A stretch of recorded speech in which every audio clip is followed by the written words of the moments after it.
नमस्कार दोस्तों, स्वागत है आपका आपके अपने YouTube channel RKM studies centre पे। तो दोस्तों, अभी तक आप सभी को ये जानकारी मिल गई होगी कि बहुत लंबे से बहस के बाद यहाँ पे फाइनली जो है वो बीएड वाले स्टूडेंट्स को पीआरटी से बाहर कर दिया गया है। पीआरटी यानी कि प्राइमरी टीचर, ठीक है।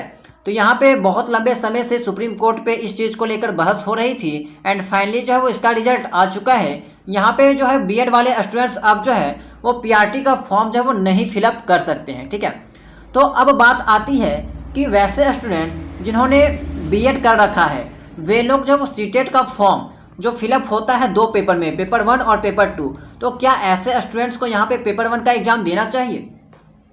तो दोस्तों, सबसे पहले आप ये समझिए कि चाहे आप सीटेट का फॉर्म फिलअप करते हो या फिर जेटेट का फॉर्म फिलअप करते हो तो यहाँ पे दो पेपर में एग्ज़ाम होता है, पेपर 1 एंड पेपर 2 में, ठीक है।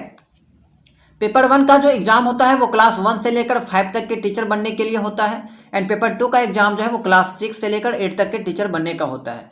और ये जो फॉर्म है जेटेट या फिर आपका सीटेट का, ये इसलिए फिलअप किया जाता है, इसीलिए ये एग्ज़ाम दिया जाता है ताकि आप जो है गवर्नमेंट एग्ज़ाम का यहाँ पे जो एलिजिबिलिटी पूरा कर सकते हो। क्योंकि जब भी यहाँ पे गवर्नमेंट एग्ज़ाम का वैकेंसी निकलता है तो आपका बीएड या फिर डीएलएड का डिग्री तो मांगा ही जाता है, साथ में आपका जो है वो जेटेट या फिर सीटेट मांगा जाता है। इसी कारण जो है वो जेटेट या फिर सीटेट का फॉर्म जो है वो एग्जाम स्टूडेंट्स लोग भरते हैं एंड एग्ज़ाम देते हैं। तो जैसा कि आपको पता है कि अब जो है वो बीएड वाले स्टूडेंट्स जो हैं वो पीआरटी के टीचर नहीं बन सकते, ठीक है। किसी भी कारण से यहाँ पे इनके टीचर जो है वो नहीं बन सकते हैं। तो यहाँ पे जाहिर सी बात है, अब आपको पेपर 1 एग्ज़ाम देने की कोई आवश्यकता नहीं है। अगर आप देते भी हो तो यहाँ पे कोई भी प्रॉफिट होने वाला नहीं है, ठीक है। वैसे स्टूडेंट्स जिन्होंने डीएलएड या फिर डीएलएड और बीएड दोनों किया है वे लोग जो है पेपर 1 और पेपर 2 दोनों का एग्ज़ाम देंगे। वैसे स्टूडेंट्स जिन्होंने केवल डीएलएड कर रखा है वे केवल पेपर 1 का एग्ज़ाम देंगे एंड वैसे स्टूडेंट्स जिन्होंने केवल बीएड कर रखा है और टीचर बनना चाहते हैं वे लोग केवल जो है वो पेपर 2 का एग्ज़ाम देंगे, जिसके तहत वे लोग जो वो टीजीटी टीचर बन सकते हैं, ठीक है।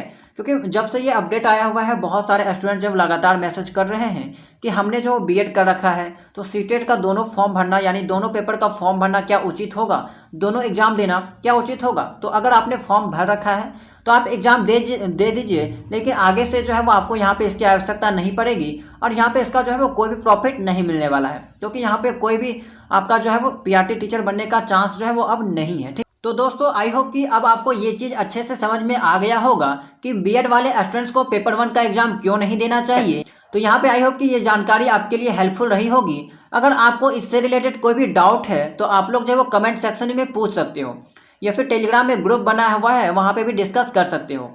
तो अगर आप लोग चैनल में नए होंगे तो चैनल को सब्सक्राइब कर लीजिएगा और आगे भी टीचिंग फील्ड से रिलेटेड कोई भी अपडेट जैसे आता है हम आपको इस चैनल के माध्यम से इन्फॉर्म करते हैं। तो सभी जानकारी को पाने के लिए चैनल को सब्सक्राइब जो है वो जरूर कर लीजिएगा।